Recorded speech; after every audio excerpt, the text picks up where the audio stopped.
number 1, judge number 2, judge number 3, judge number 4, judge number 5, and judge number 6. Judge number 3, Chairman of the Board of Judges, Dr. Belen Reyes.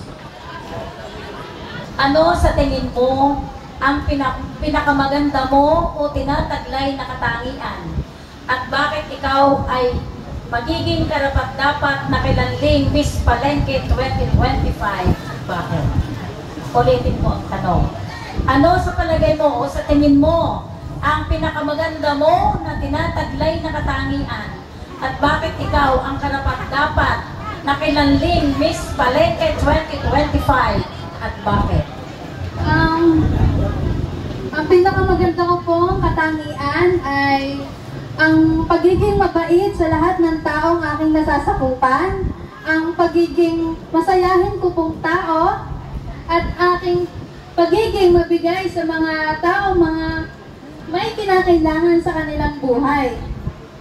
Ito po ay aking naipagmamalaki dahil po dito ko na ipapakita ang aking sarili na ako ay mapagbigay, mabait, at kagalang-galang na tao. Yun lamang po at maraming salamat.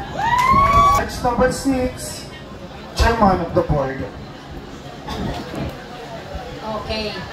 So, dahil ako ang chairman, kaya ako'y napag-asa ng 2 tanong. Kung sakaling ikaw ang manalo sa paliksahang ito, ano ang maaari mong maibahagi o ang maaari mong magawa para sa patuloy na pag-unlad, partikular ng pamahalaang bayan ng Rosario, ng pamilihang bayan ng Rosario? I repeat, kung sakaling ikaw ang mananalo, kung ikaw ang mananalo, at sana nga ikaw ang manalo, sa paliksahang ito, ano ang maaari mong maibahagi o ano ang maaari mong magawa para sa patuloy na pag-unlad, partikular ng pamilihang bayan ng Rosario? Para po sa akin, ang maiitulong ko lang po dito sa pamahalaan ng bayan ay ang pagtulong po ng walang hinihinging kapalit. At pagtulong po sa bawat magtitinda at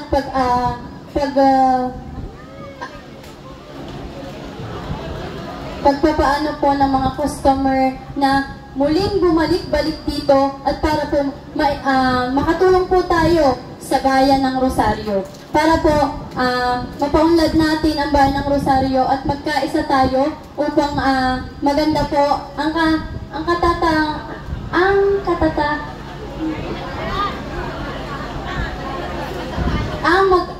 maganda ang resulta at maiayos ang bayan ng Rosario. And I thank you. Judge number 4. 1, 2, 3, 4.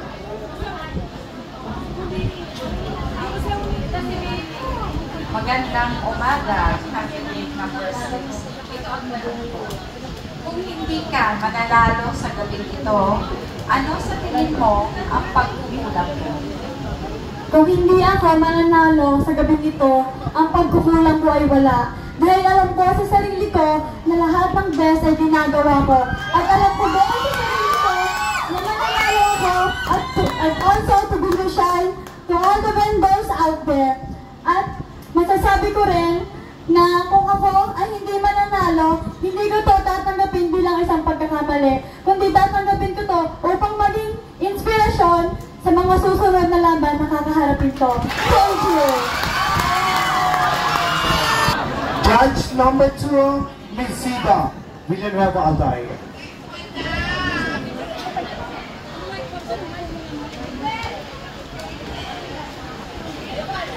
Magandang umaga po sa inyong lahat. Magandang umaga rin.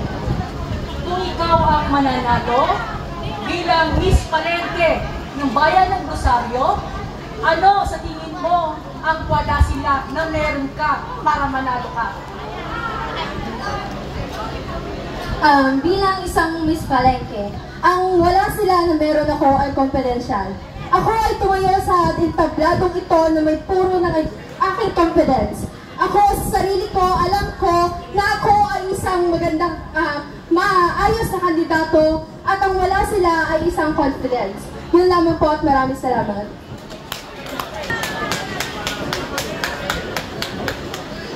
Next, ang magtatanong sa iyo, candidate number 9, no less than, ang may-ari ng Glam Zone, Mrs. Timuel Dawis, judge number 5. Hello! Kamusta? Ayun.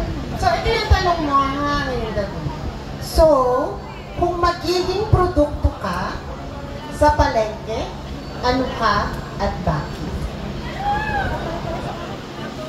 Thank you for that question. Kung ako ay magiging produkto sa palengke, ito ay ang aking nire-representa, kundi ang meat section, ang baboy. Bakit? Dahil dito, ito ang nagbibigay sa amin ng aming pamilya para kami ay magkaroon ng magagastos sa pang-araw-araw at ito ang bumubuhay sa amin lahat at hindi ko dapat ito ikahiya dahil ito ang kinakonsumo ng lahat ng tao. Pilamon po at maraming salamat. Next, last candidate number 6. Ako na ang magbubukas at iisa na. Judge number 1, Miss Cueto.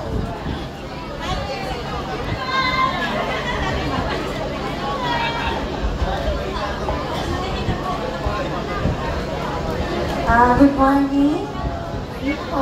Ito yung tanong ko, ano ang iyong higit na kalakasan at gustong mapagtagumpayan bukod sa maging isang Miss Palengke?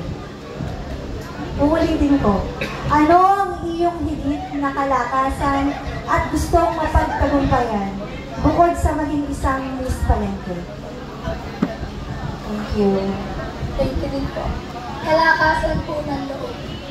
Kasi paminsan, titingnan ko yung sarili ko or itatry ko po yung sarili ko. Wala po akong sobrang lakas ng loob. Yun lang po.